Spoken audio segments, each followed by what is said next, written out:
Once you realize that the tax code was made for entrepreneurs and business owners, it wasn't made for employees, then you start to look at life completely different. Like even me and Troy, we went to Mexico a few months ago with our families, and it's a company retreat. It's not a vacation. Yeah. Because we in Mexico and we talking about strategy, we planning, we filming content. So what's the difference between a company retreat and a vacation? One is a write-off, one isn't. So it's when you want to go to Miami, right? Instead of just going to Miami, putting it on your credit card and spending a bunch of money, why don't you actually have a company? Why don't you actually have some employees, your friends?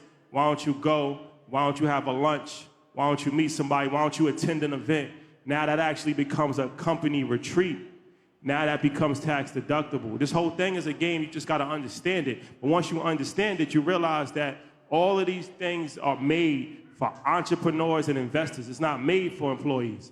And as long as you have that employee mindset, you're never gonna be able to reach the real value of wealth in this country, because you have to understand, these laws were written by somebody. So they were written by people that want to take advantage of it. But of course, the minority is never going to look out for the majority. So the top people are going to make the laws for themselves, and they're educated. But the vast majority of people weren't educated, but now you are educated. So now that you have the information, there's no excuse not to utilize the information.